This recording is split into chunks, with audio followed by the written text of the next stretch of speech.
do grande nome do Padre Antônio Vieira, que é um dos maiores representantes do Barroco. Tá? O Padre Antônio Vieira ele vai pela linha do conceptismo, ele vai tentar desenvolver uma ideia por meio da argumentação lógica, tá bom? Ele vai ser um nome expoente no Barroco português e no Barroco brasileiro, porque ele está entre os dois. Ele vai escrever inúmeros sermões, na verdade ele vai catalogar os seus sermões em 16 volumes, tá? Com mais de 200 aí sermões.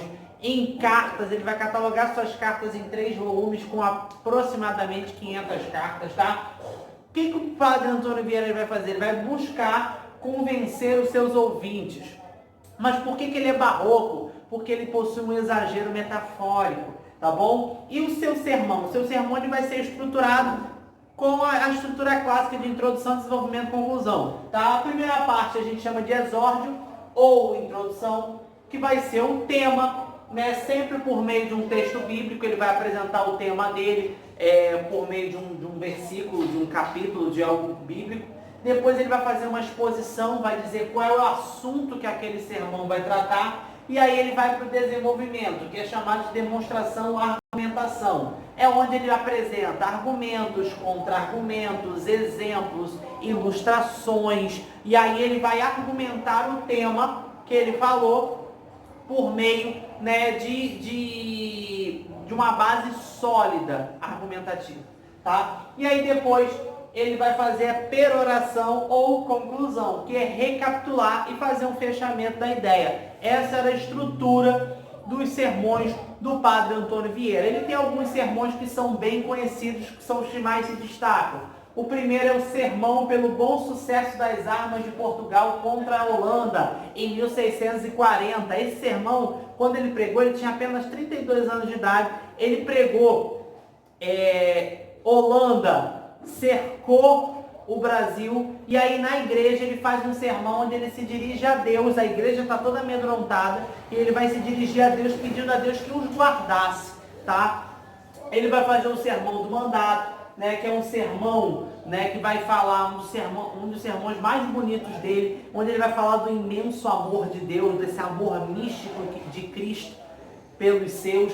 E ele vai falar do sermão de Santo Antônio aos Peixes, né, onde ele vai defender os índios, onde ele vai fazer aí uma comparação dos peixes com os colonos. Então ele vai falar desse comportamento vicioso dos colonos, ele vai estar comparando com alguns peixes.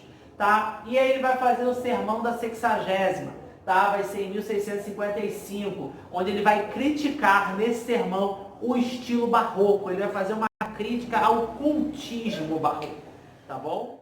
Então, pessoal, a gente vai falar um pouquinho agora dos outros autores, tá? Nós falamos já do Padre Antônio Vieira, e os principais do barroco é o Padre Antônio Vieira e o Gregório de Matos. Mas eu vou falar um pouquinho, antes de eu falar do Gregório de Matos, dos autores menores.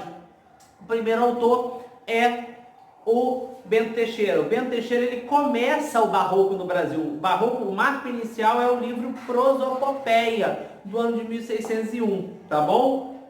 Mas nós sabemos pouco do Bento Teixeira. A única coisa que nós sabemos é que a produção, o livro Prosopopeia, tá? Poucas coisas até mesmo da biografia dele. A gente sabe que ele assassinou a mulher e pegou prisão perpétua e morreu depois, tá? Pouquíssimas coisas a gente sabe dele.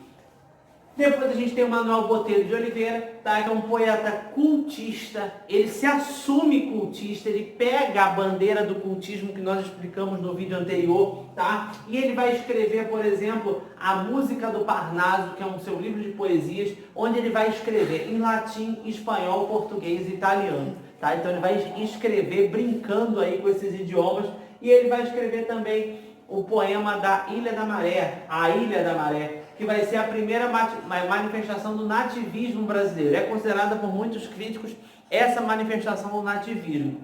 E a gente também tem o Frei Manuel de Santa Rita de Taparica, tá? Que vai escrever o poema, é até difícil falar, sacro-tragicômico, né, Eustáquios, que vai estar contando a vida, né, de São Eustáquio, tá bom? Ele vai escrever isso e ele vai também fazer a descrição da ilha de Taparica. Essa descrição da Ilha de Taparica vai ser a versão que ele vai dar à Ilha da Maré. Ao ler a Ilha da Maré, ele faz uma versão fazendo uma descrição da Ilha de Taparica. tá bom? Mas agora a gente tem que falar dele, o cara, o boca do inferno, o Gregório de Matos, que é um cara que ficou conhecido por não ter papas na língua, ficou conhecido por falar aquilo que ele pensava, escrever aquilo que ele pensava de forma bem crítica e satírica, tá bom? Gregório de Matos Guerra, também chamado de Boca do Inferno, tá? Ele é um cara que vai passear em 3 correntes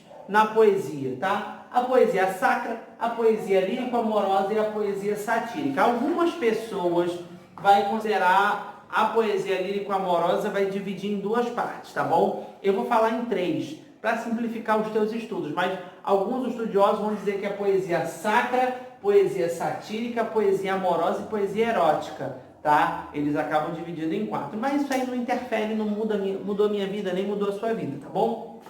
Poesia satírica. A poesia satírica, tá? Vai ser a que vai zombar de tudo e de todos. Ele não perdoa ninguém. Ele não perdoa padre, ele não perdoa freira, ele não perdoa o governador Câmara Coutinho. Ele adora falar do governador. Ele não vai perdoar ninguém. Mas quem ele vai mais atacar é a Bahia. É o povo baiano, tá? É a cidade da Bahia. Todos os costumes e vícios. Ele vai fazer uma crítica aos vícios dessa sociedade, tá bom? Depois, ele vai ter a poesia lírico-amorosa, tá bom?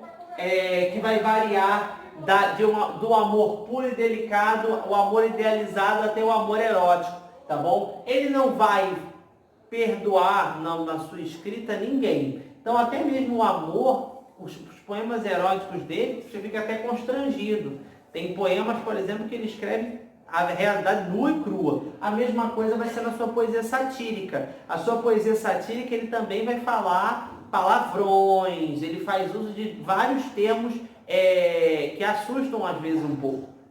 E a gente tem a poesia sacra, tá? O mesmo poeta que faz um poema satírico dizendo: descarto, deixo a tromba, descarto a tronga que me chupa, procuro uma freira que me desentupa, uma freira, vai ser o mesmo poeta que vai dizer: pequei, Senhor, aqui está a sua ovelha desgarrada. Então a poesia sacra dele, ele vai falar desde a comemoração da festa de um santo, até mesmo uma ideia de reflexão. Ele vai buscar reflexão, tá bom?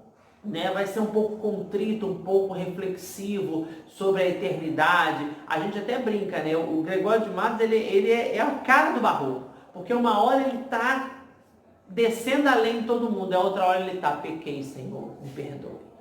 Então, essa foi a nossa aula de barroco, tá bom? Procurem questões, procurem ler alguns trechos desses autores, tá bom? Façam exercícios e até a nossa próxima videoaula sobre arcadismo. Valeu, pessoal!